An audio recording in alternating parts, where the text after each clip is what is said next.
Just a few days ago, my father followed Jesus all the way to heaven.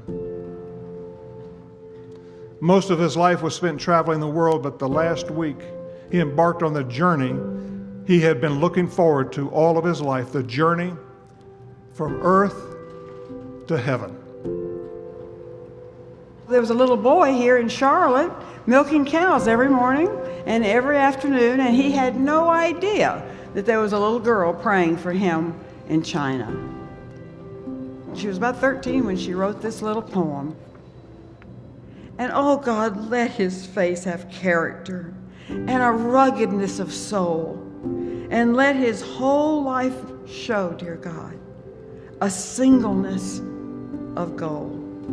The Lord answered every single one of those prayers at Mother, and many more.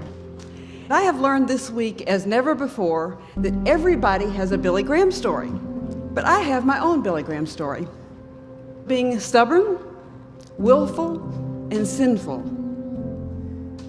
I married a man on New Year's Eve, and within 24 hours, I knew I'd made a terrible mistake. After 5 weeks, I fled. I was afraid of him. What was I going to do? And let me tell you, you women will understand you don't want to embarrass your father. You really don't want to embarrass Billy Graham.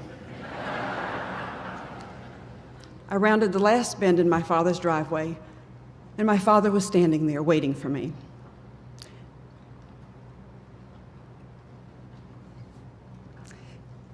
As I got out of the car, he wrapped his arms around me and he said, "Welcome home." There was no shame, there was no blame, there was no condemnation, just unconditional love. And you know, my father was not God, but he showed me what God was like that day.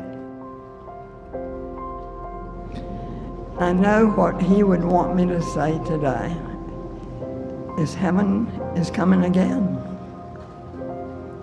and would like to take you also. I believe from heaven's perspective that my father's death is as significant as his life. And I believe God is saying, wake up, church. Wake up, world. Wake up, Ann. Jesus is coming. He was faithful, he was available, and he was teachable. May we all be that way. I can only imagine what it was like for my father to step into heaven, and there was the Lord Jesus Christ to say, "Well done, good and faithful servant." Not because it was Billy Graham, it's just another child of God had come home. Another child of God. Not because I've worked my way up, and not because I'm good, or not because I've preached to great crowds of people. I am saved because Christ took my sins on that cross.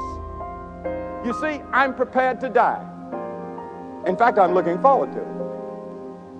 And when you're prepared to die, you're also prepared to live.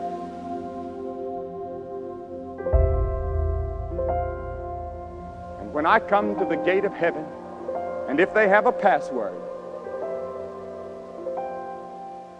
I'm going to say, only to the cross I cling.